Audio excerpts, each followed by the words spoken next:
दोस्तों आज एक नहीं बल्कि दो ऐसी फिल्मों की बात करने वाले जिनके टीजर ट्रेलर को देखकर ऑडियंस के बीच काफी हाइप है।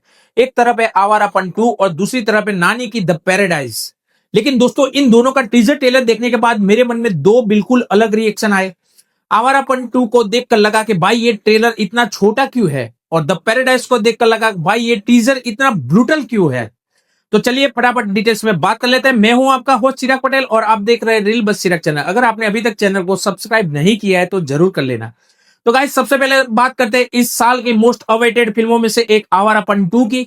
भाई इसका ट्रेलर देखकर मेरे दिमाग में सबसे पहला सवाल यही आया, अरे भाई इसको ट्रेलर क्यों बोला? क्योंकि इसका टीजर लगभग 1 मिनट 45 सेकंड का था और ट्रेलर सिर्फ 1 मिनट 25 सेकंड का है। मतलब ऐसा कम ही देखने को मिलता है कि ट्रेलर ही टीजर से छोटा हो जाए। लेंथ को छोड़ देते हैं क्योंकि कभी कभी छोटा ट्रेलर भी बहुत कुछ कह जाता है, और यहाँ मोस्टली पूरा फोकस इमरान हाशमी पर रखा गया है। उनके कैरेक्टर को गुस्से में दिखाया गया है जैसे किसी चीज का बदला लेने के लिए वो पूरी तरह तैयार है। अगर आपने पहला आवारापन देखा है तो आपको पता होगा कि इस फ्रेंचाइजी के साथ इमोशंस कितना बड़ा फैक्टर है। लेकिन दिक्कत यह है कि ट्रेलर में जो भी दिखाया गया है वो काफी फास्ट कट है। सीन्स आता है, कट होता है, फिर दूसरा सीन, फिर तीसरा सीन। इतना कुछ इतने कम टाइम में दिखा दिया कि ऑनेस्टली मुझे लगा कि भाई थोड़ा सांस तो लेने दो। लेकिन एक चीज के लिए मैं जरूर बात करना चाहता हूं कि तेरा मेरा रिश्ता पहले पार्ट का जो वो आइकॉनिक सॉन्ग था ना, जिसने उस फिल्म के इमोशंस को एक अलग लेवल पर पहुंचा दिया था, आज भी उसका ओरिजिनल वर्जन सुन लो ना तो उस सॉन्ग में एक अलग ही दर्द महसूस होता है। लेकिन इस ट्रेलर में जब वही सॉन्ग आया ना, पता नहीं क्यों मुझे वो फीलिंग मिसिंग लगी। मैं उस इमोशन से कनेक्ट नहीं कर पाया। और ऑनेस्टली आवारापन 2 के हर नए एसेट के साथ मेरी एक्सपेक्टेशन थोड़ी थोड़ी कम होती जा रही है।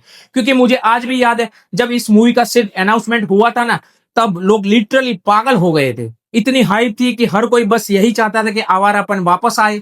लेकिन अब ऐसा लग रहा है कि मेकर्स खुद ही अपनी हाइप को धीरे धीरे कम कर रहे हैं। इतना छोटा ट्रेलर, फास्ट कट्स, इमोशंस भी उतना कनेक्ट नहीं कर पाया। लेकिन दोस्तों मैं दिल से चाहता हूं कि आवारापन 2 अच्छी फिल्म बने, क्योंकि अगर ये फिल्म सच में पहले पार्ट वाली फीलिंग वापस ले आई ना तो ऑडियंस उसे जरूर प्यार देगी। ये मूवी 14 अगस्त को सिनेमाघर में रिलीज होने वाली है। तो आप मुझे कमेंट करके बताइए आवारापन 2 के लिए अभी आपका एक्साइटमेंट पहले से जितना है या कम हो गया। और अब दोस्तों आवारापन को यही छोड़ देते हैं, अब बात करते हैं नानी की द पैराडाइज की। और भाई क्या भयंकर टीजर बनाया है। यहाँ everything feels brutal. Fight scenes brutal, action brutal है, एक्टिंग ब्रूटल है, और सबसे ज्यादा नानी के चेहरे के इमोशंस भी ब्रूटल है। टीजर देखकर ऐसा फील होता है कि कहानी किसी एक गांव के या इलाके की होगी जहां किसी का आतंक है, कब्जा है या किसी तरह का ऑपरेशन है, और फिर एक इंसान उठता है सबके खिलाफ, अपनी जमीन के लिए, अपनी जगह के लिए। और शायद इसी रिबेलियन की शुरुआत होती है उस डायलॉग से, अब ये जमीन किसकी है।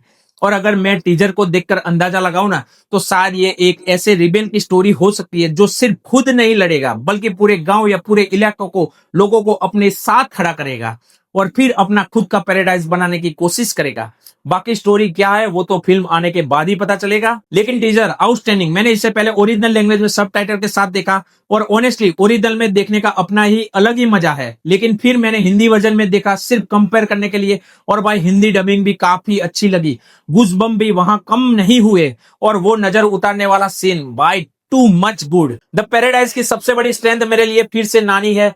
ये आदमी हर फिल्म में इतना अलग कैसे दिख जाता है भाई। एक फिल्म में इतना क्यूट और इनोसेंट, फिर दूसरी में कंप्लीटली अनरिकॉग्नाइज, दशहरा में अलग लुक और बॉडी लैंग्वेज, हिट 3 में फिर एक नया अवतार, और अब द पैराडाइज में ये पूरा रग, इंटेंस और बियर लुक।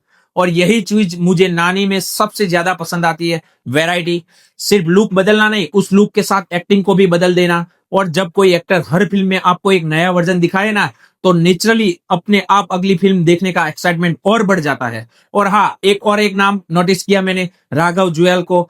भाई उनका लुक काफी इंटेंस है, मोस्ट प्रोबेबली वो विलन साइड से होंगे, ऐसा टीजर देखकर फील होता है। और ऊपर से अनिरुद्ध का फास्ट पेस बैकग्राउंड म्यूजिक। भाई टीजर शुरू हुआ और खत्म भी हो गया और मुझे पता भी नहीं चला, इतना एंगेजिंग एडिट किया गया है।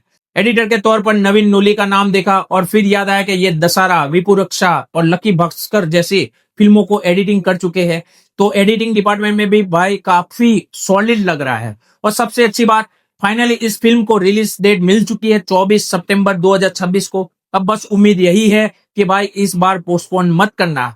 ओवरऑल अगर दोनों को लेकर मेरी पर्सनल एक्साइटमेंट पूछोगे तो आवारापन 2 को लेकर मैं अभी होपफुल हूँ, क्योंकि पहले पार्ट से इमोशनल कनेक्शन बहुत स्ट्रांग है। लेकिन द पैराडाइज के टीजर ने भी मुझे जेन्युइनली एक्साइट कर दिया है। एक तरफ नॉस्टैल्जिया और एक्सपेक्टेशन है और दूसरी तरफ एक बिल्कुल नया रो और ब्रूटल वर्ल्ड। अब मैं कंपैरिजन नहीं करूंगा क्योंकि दोनों को अपनी अलग ऑडियंस और अपनी अलग अलग वाइब है, लेकिन अब फैसला आपका है। आवारापन 2 का ये छोटा ट्रेलर ज्यादा एक्साइट कर रहा है या द पैराडाइज का ब्रूटल टीजर? कमेंट करके जरूर बताना। और वीडियो पसंद आया तो लाइक और शेयर कर देना। और ऐसे बिना घुमाए हुए ट्रेलर रिव्यू और फिल्मी धमाकों के लिए रील बस सिरक चैनल को सब्सक्राइब करना मत भूलना। मिलते हैं नेक्स्ट वीडियो में। Bye guys.